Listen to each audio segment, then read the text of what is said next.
Welcome back to my channel, Bake Cuisine.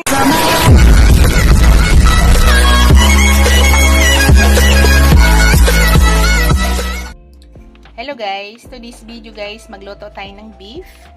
Yan po yung ating beef guys, yan. Hindi ko na yan slicein. Yan, tapos yung iba dyan, naka-cubes na lang. Yan.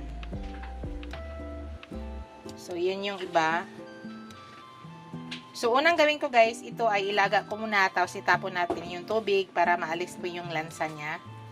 Ito po yung ihalo natin guys. Maglagay tayo ng repolyo, patatas, mais, tapos maglagay tayo ng sibuyas, kamatis, tapos yan, meron tayong pampabango. Tapos yan, marami tayong siling ay ilalagay.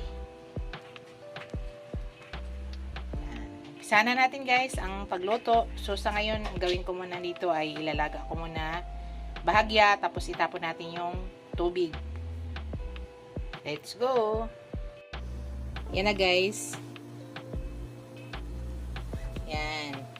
Ilalaga muna natin guys, tapos mamaya itapon muna natin yung sabaw. Pakita ko na lang sa inyo mamaya. Hello guys. Check natin guys ha.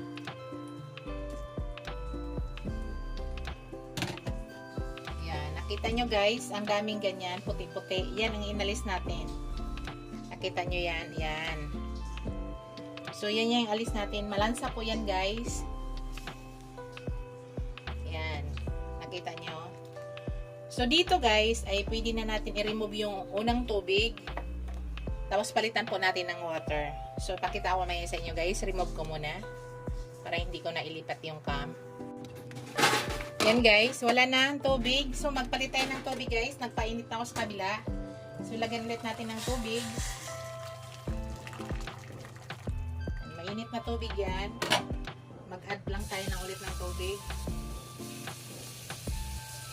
Kailangan muna matanggal yung lansa guys. Yan ang ginagawa ko pag naglalaga ako ng baka.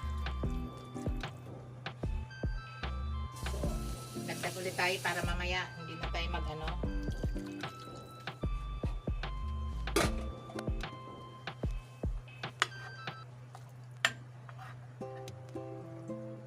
Dito guys, maglagay na ako ng luya o ginger. Maraming ginger guys, ilagay natin. Nakakatulong po ito para mahalis yung lansa ng baka. Tapos maglagay tayo ng buong paminta habang nilalaga natin. At saka laurel. Para matanggal yung lansa guys. Nakakatulong po ito para maalis yung lansa. So takpan lang natin guys. Tapos mamaya pag kumulo yan, pahinaan lang natin yung apoy para dahan-dahan lang siya lumambot. Itong gamit ko guys is madibilis lumambot ang baka natin. So, hintayin na lang muna natin guys. Pakita ko na lang sa inyo mamaya. Kasi, ilaga muna natin siya ng mga 45 minutes. Hello guys. I-check natin guys.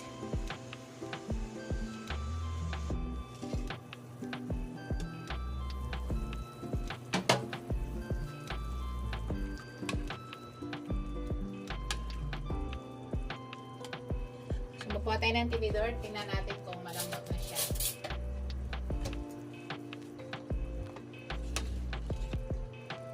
Oh, malambot na siya guys. Pero pag kami kasi guys, gusto namin na malambot na malambot. So continuous cooking muna tayo guys. Pero ilalagay ko na yung mais dito. Malambot na siya guys. Ilalagay muna natin yung mais. So bago ko ilagay yung mais, maglagay muna tayo ng beef cubes para lalong sumarap yung ating beef. Guys, nakakaiba to ha. Ito may version ko to. Nilaga ko pero nilagyan ko siya ng kamatis. Nilagang baka pero may kamatis. Ganyan po kasi kami guys. Ang aming nilaga ay may kamatis. Yan, ilagay na natin yung sibuyas din. Tapos ilagay na natin yung mais.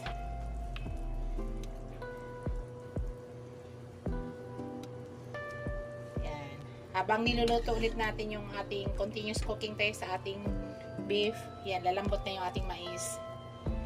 Maya-maya guys, ilagay ko na rin yung aking patatas. So, sa ngayon, takpan muna natin. Tapos, continuous cooking muna tayo guys. Tuloy-tuloy lang natin. Maya-maya, ipakita ko sa inyo guys. Hello guys. Lalagay na natin yung ating potato guys. Or patatas. Lagay na natin para lumambot na rin.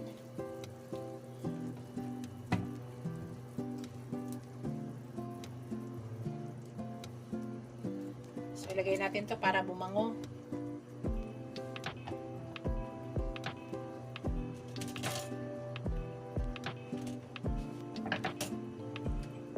Puno guys.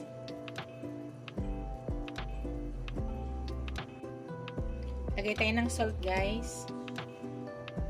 Para mayroon na siyang lasa. Ayan, steam it lang muna.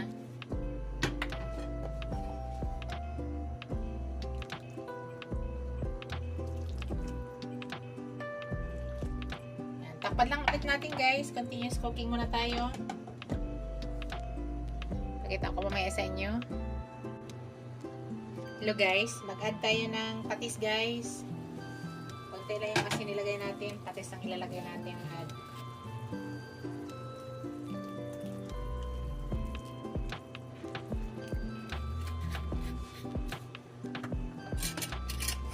I-mix natin.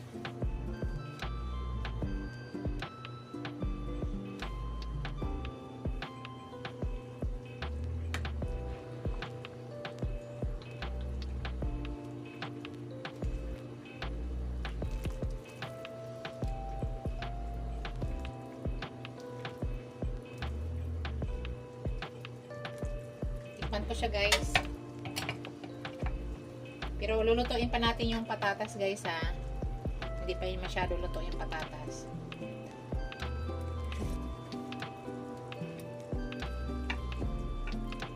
Lagyan natin ng konting patis, matabang pa.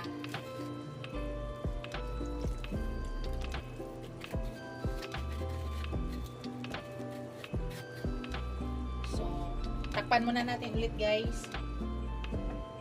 Continuous cooking muna tayo.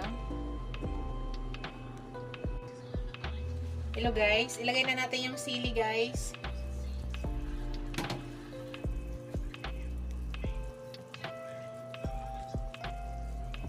Sili.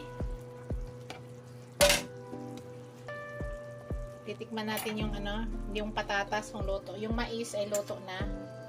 Yung patatas tingnan natin kung luto na. Luto na rin yung patatas. So, maglagay na tayo ng repolyo. So, yung kainin lang muna namin ang ilalagay namin, guys. Hindi po lahat ilalagay. Tsaka punong-puno na.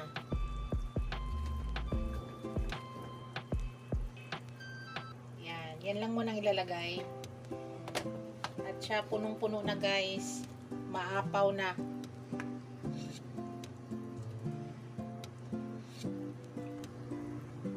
Takpan muna natin guys para maluto yung ating nilagay na repolyo. So saglit lang to, luto na yan guys. Tingnan natin guys, saglit na saglit lang lutuin yung repolyo guys, luto na yan. Yan. So ilagay na natin yung ating sibuyas, dahon.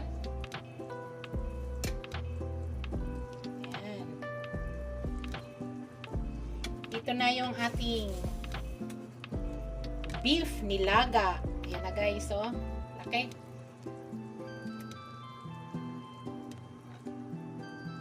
Thank you for watching guys. Don't forget to like, comment, share, and subscribe to my channel. See you in my next video guys. God bless us all. Ingat po lahat guys. Bye!